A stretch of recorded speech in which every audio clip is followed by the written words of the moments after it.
ನನ್ನ ಹೆಸರು Rajesh. Middle class ಕುಟುಂಬದಲ್ಲಿ ಹುಟ್ಟಿದ ನಾನು ಕಾಲೇಜ್ ಫೀಸ್ ಕಟ್ಟೋಕ್ಕೋಸ್ಕರ ಅಲ್ಲಿ ಇಲ್ಲಿ ಕೆಲಸ ಮಾಡ್ಕೊಂಡಿದ್ದೆ. ಆದರೆ ನನ್ನ ಜೀವನದಲ್ಲಿ ನಾನು ಊಹಿಸದೇ ಇರೋ ಒಂದು ಘಟನೆ ನಡೀತು. ಅದನ್ನ ನಾನು ಇವತ್ತು ನಿಮ್ಮ ಜೊತೆ ಹೇಳ್ಕೊಳ್ತಾ ಇದ್ದೀನಿ.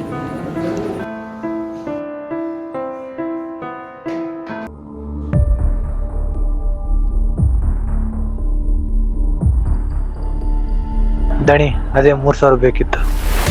ಅಲ್ಲಲ್ಲೂ ಮೊನ್ನೆಯಿಂದ ಕೇಳ್ತಾ ಇದೆಯಾ, ನೀನೇನು ಕೆಲಸ ಮಾಡೋಕ್ಕೆ ಬಂದಿದೆಯಾ ಅಥವಾ ದುಡ್ಡು ಕೇಳೋಕೆ ಬಂದಿದೆಯಾ? ಈ ಥರ ಮಾಡಿದ್ರೆ ನಿನ್ನ ಕೆಲಸದಿಂದ ತೆಗಿತೀನಿ ನೋಡು. ನೀನು ಮಾಡಿರೋ ಕೆಲಸಕ್ಕೆ 500 ರೂಪಾಯಿನೇ ಹೆಚ್ಚು. ನಿನಗೆ ಕೆಲಸ ಬೇಕಾ ಬೇಡವಾ? 500 ರೂಪಾಯಿ ತೊಗೊಂಡು ಸುಮ್ಮನೆ ಹೋಗು, ತಲೆ ಕೆಡಿಸ್ಬೇಡ ನಂದು. ಹೋಗು ಹೋಗು.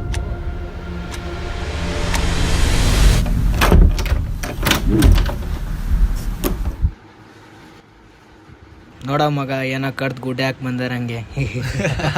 ನಾ ಇಷ್ಟು ಕಷ್ಟಪಟ್ಟು ಕೆಲಸ ಮಾಡಿ ಬಂದರು ಇವರು ನನ್ನನ್ನು ನೋಡಿ ನಗ್ತಾನೆ ಇರ್ತಾರೆ. ನಾನು ಇಷ್ಟು ಕಷ್ಟಪಟ್ಟು ಬಂದ್ರೂ, ದಿನ ಎಲ್ಲ ಒದ್ದಾಡಿ ಬಂದ್ರೂ ನನಗೆ 500 ಸಿಗೋದು ಕಷ್ಟ. ಆದರೆ ಇವರು ಹೊರಗಡೆ ಕೆಲಸಕ್ಕೂ ಹೋಗಲ್ಲ, ರೂಮ್ನಲ್ಲೇ ಕೂತು ಮೊಬೈಲ್ ನೋಡ್ತಿರ್ತಾರೆ.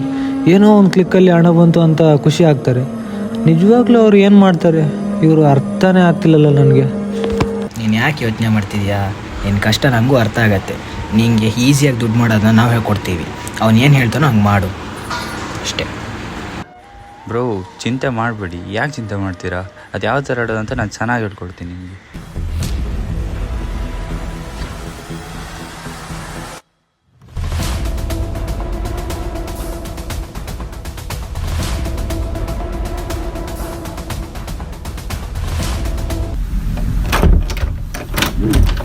ಬ್ರೋ, ನೀವು ಹೇಳಿದ್ರಲ್ಲ 500 ಆಗದೆ 1000 ಬಂತು. ನಾ ಹೇಳಿರ್ಲಿಲ್ವಾ? Thank you bro, thank you. It's okay. 1000 ಹೋಯ್ತು. ಫ್ರೆಂಡ್ ಮಾಡುವ.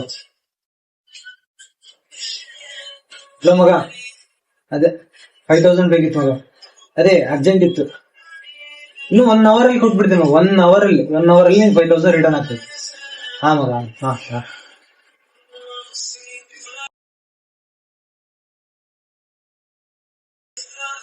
ಅಯ್ಯೋ, 5,000 ಹೋಯ್ತಲ್ಲಪ್ಪ.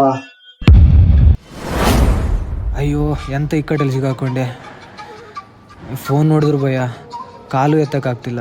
ಅವ್ರ ನಂಬಿಕೆ ಇಟ್ಟುಕೊಟ್ಟ ಹಣ ಎಲ್ಲವೂ ಮುಗ್ದೋಯ್ತು. 1 ರೂಪಾಯಿ ಕೂಡ ಎಷ್ಟು ಕಷ್ಟ ಅಂತ ನನಗೆ ಗೊತ್ತು. ನಾನು ಜಾಣ ಅಂತ ಫೀಲ್ ಆಗ್ತಾಯಿದ್ದೆ. ನಿಜಕ್ಕೆ ಬಂದಾಗ ನಾನೀಗ ಮೂರ್ಖನಾಗಿದ್ದೀನಿ.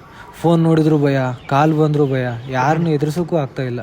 ಮನೇಲಿ ಕೇಳಿದ್ರೆ ಏನು ಹೇಳೋದು? ಮನೇಲಿ ಏನಾದರೂ ನಿಜ ಹೇಳಿದ್ರೆ ನನ್ನ ಕತೆ ಮುಗೀತು. ನನ್ನಿಂದ ಇಂಥ ತಪ್ಪು ಆಗುತ್ತೆ ಅಂತ ಅಂದ್ಕೊಂಡೇ ಇರಲಿಲ್ಲ.